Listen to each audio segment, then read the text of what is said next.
What is up, YouTube? My name is James. I'm bringing you guys a brand new video here today, and today we're doing something different.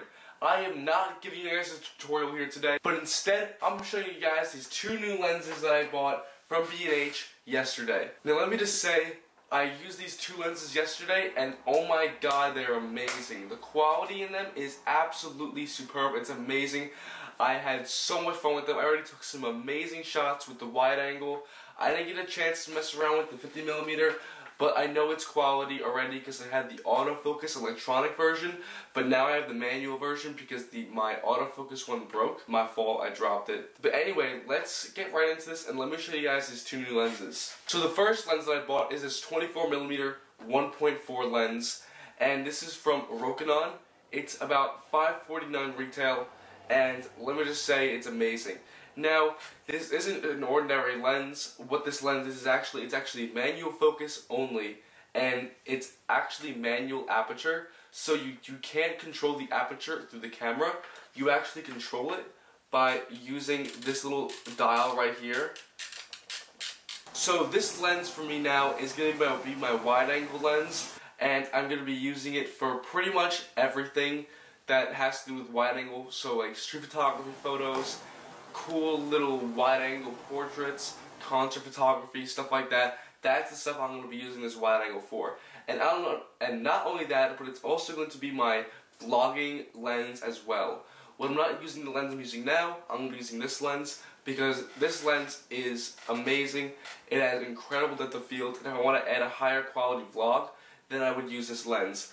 So here are some photos that I took with this lens so far. The first photo I'm going to show you guys is in Dumbo, right in the Manhattan Bridge Street. It's one of the most famous spots in New York City for photos, and tourists are always here. There's always a million of them because I had a wide angle lens. I was able to go super close and get this shot. This taxi had his hazards on. He was letting out a passenger. So I took that time and got my camera and quickly just snapped away onto this taxi, perfectly aligned with the Manhattan Bridge.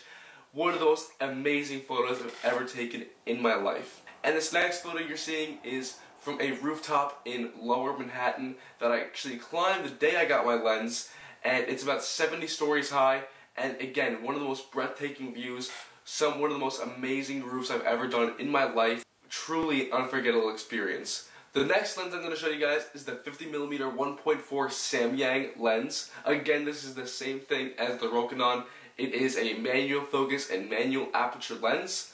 I had the Rokinon autofocus version of this lens, which lasted me about 9 months or so before it broke.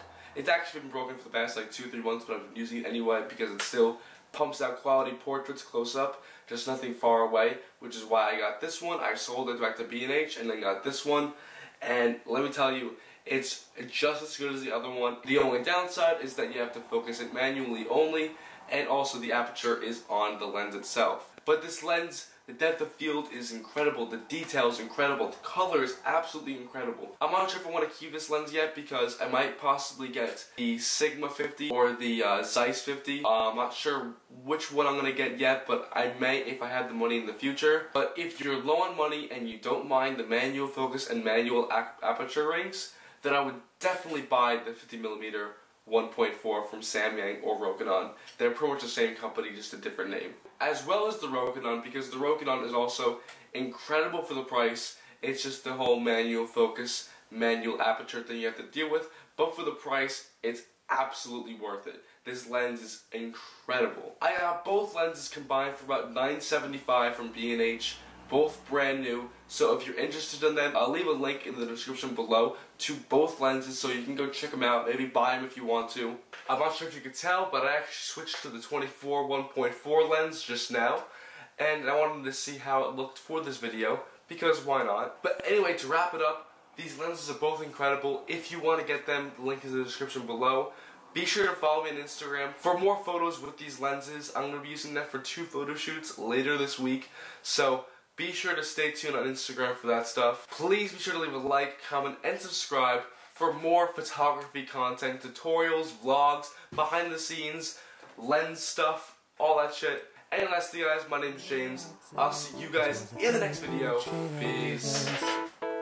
This is the sound of the skin on the linoleum floor. This is the sound of quarantine wings in a hospital.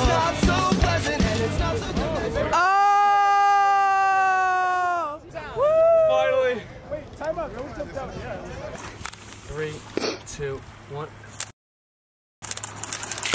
Oh! There it is! So, Logic followed me on Instagram apparently. That's kind of interesting. 7, 6, 5, 4, 3. Yeah. There you go. It was at this moment that he knew. He fucked up. Oh, that would have been crazy! Out here, catching bangers.